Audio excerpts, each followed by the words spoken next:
Hello everyone and welcome to a retro car update. So today we're going to be taking a look at the RAD2X or the RAD2X HDMI solution for the Sega Saturn once more.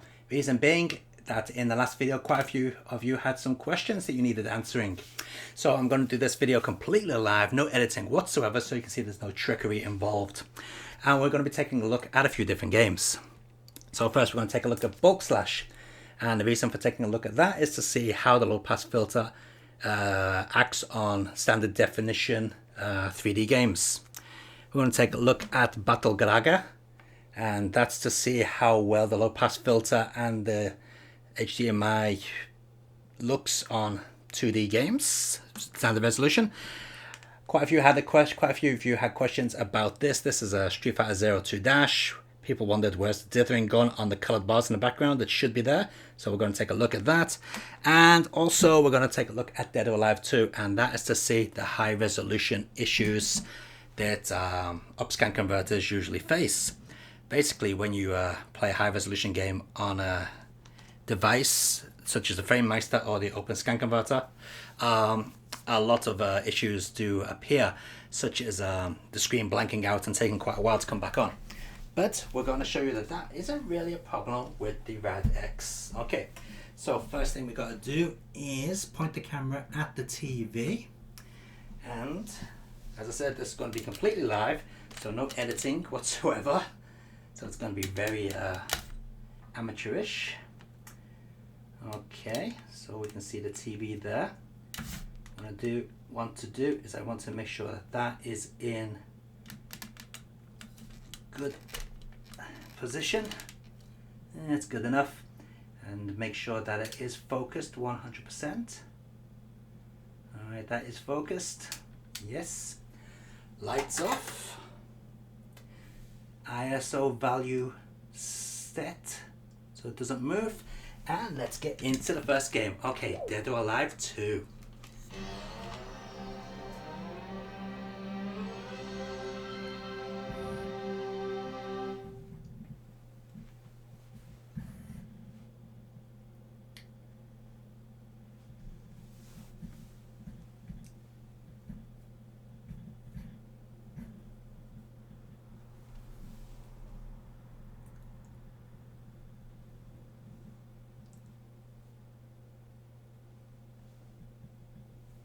Okay, that's looking good.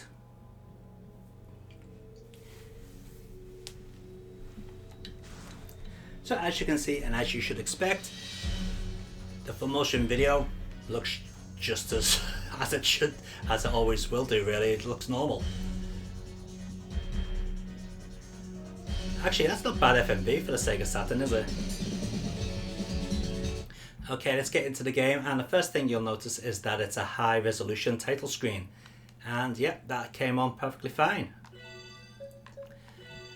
Okay, into the actual game itself. Okay, so that came on, no blanking of the screen. Oops, no. Don't want to exit. Now what it does now is it switches to a 240p loading screen, and that came on perfectly fine.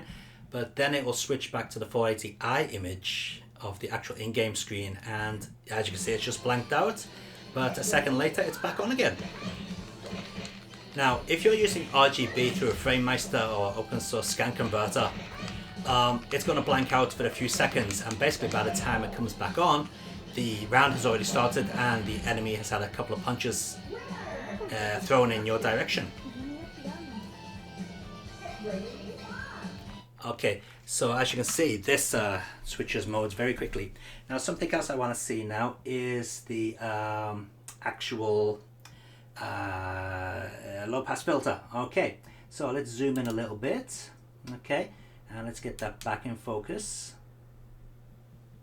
Okay, that is in tight focus now. Maybe a little bit too tight actually. Now I want you to take a look at Kasumi's arm here. Alright, now I'll switch on the low pass filter right now, and as you can see, it's changed quite a bit. It now looks a little bit smoother. Okay, let's zoom back out, and let's get that back into focus again. Alright, that is in focus. And take a look at the text up here. Low pass filter is switched on. I'm going to switch it off right now. Here we go. Now it is off. And you can see it's become a little bit more jaggy as well. Also on her leg here, you see, and here. So switch low pass filter back on. It looks a little bit smoother. So on high resolution 3D games, the low pass filter really doesn't do that much, does it? There's not a real big difference.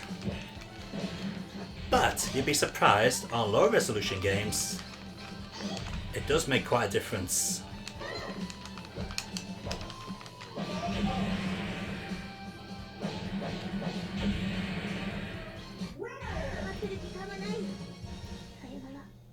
Okay, let's just see how quickly this comes back on. So it's in the low resolution screen there, and it's going to switch back to high resolution. It's blanked out a little bit, and it's come back on.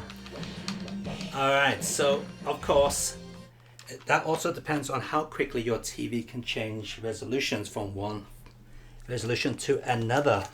Some TVs will be quicker than others. Right, okay, next thing to take a look at, and that is Street Fighter Zero 2. A lot of people were wondering where the dithering actually went on the background. On the RGB capture, the dithering was there, but on the HDMI capture, the dithering was missing. Now, I think that is an issue to do with my video capture card, because to be honest, it should be there. So we're going to take a look at it on the screen right now.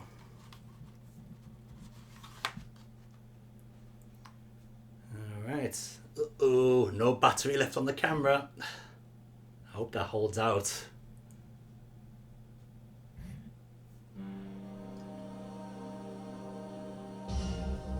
Okay, yeah, you can see the dithering. It is there. Yep, it's definitely there. Now, something somebody else wanted to know is what resolution does the RAD2X actually output? Well, it outputs 480p, as you can see right there on the screen. And as far as my TV is concerned, it's also outputting a 4:3 image. So I have the TV set to normal screen mode. As you can see there in the corner, it says screen size, and it's on the bottom option, which says normal.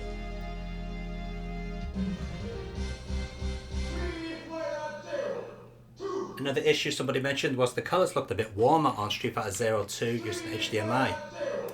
Well, as you can see, the whites are perfectly white. That was another issue with the video capture, so I apologize for that. And somebody else was a bit worried about the amount of lag in that the RAD2X would add. It doesn't add milliseconds of lag, guys. It adds microseconds, which is basically nothing.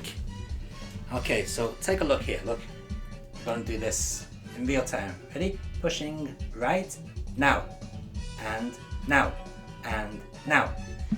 Absolute instant. No lag at all.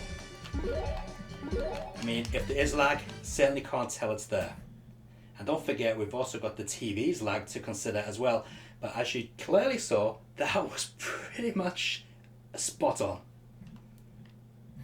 Alright.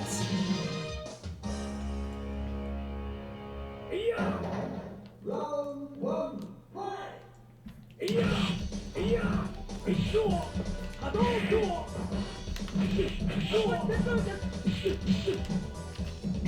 Whoops. Okay, now you may be wondering, what does the low pass filter look like on 2D games? Well, let's take a look. Let's take a look at the pause sign right there. Okay, low pass filter off. Let's switch it on. Now it's on. So as you can see, it looks a lot smoother. Look at Hagar in the background. A lot smoother. Yeah, look at Cody there. Alright? Low pass filter is now off. So as you can see, it does make a difference. Whether that's your taste or not, it's completely up to you. Personally, I'd rather just use scan lines. Okay, let's take a look at bulk slash. I'm gonna go quick because that video camera's battery is gonna die very soon. Okay, Okay, so what we want to do is see if the low pass filter can improve the Saturn's FMV on animation. Now Bulk Slash uses quite a nice opening anime sequence. So what we want to do is see if the low pass filter can make it look any smoother than it already is. One thing I should also point out is the title screen on this game is high resolution. It's a nice 480i title screen.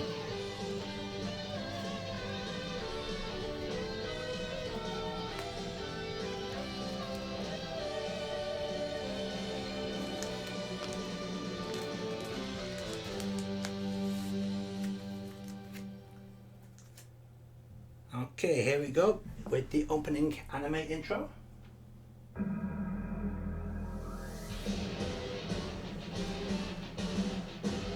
And as you can see, with the low pass filter switched off, it still looks quite nice.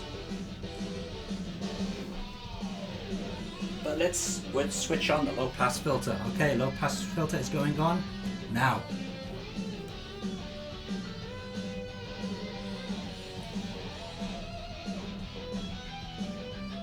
Yeah, that's looking pretty good.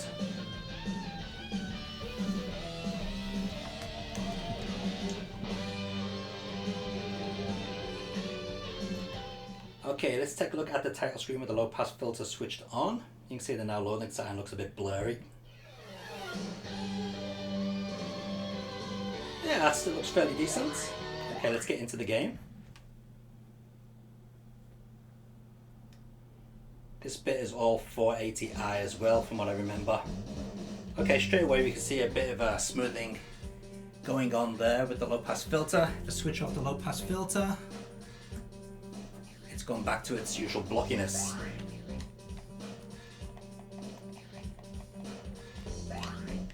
Now, a lot of people might be wondering, does the low pass filter turn what's the mesh effect into transparencies? Well, let's take a look. Okay, low pass filter off, and we'll drop a bomb. Okay, mesh effect. Low pass filter on, and we'll drop a bomb. Still mesh effect. Alright, so it doesn't make any difference there.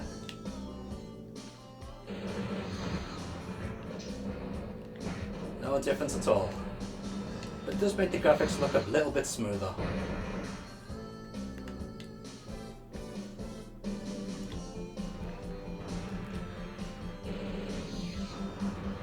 Alright, so I think the battery is actually going to run out on the video camera now, so we're not going to take a chance, or we're not going to have a chance to see Battle Galanga.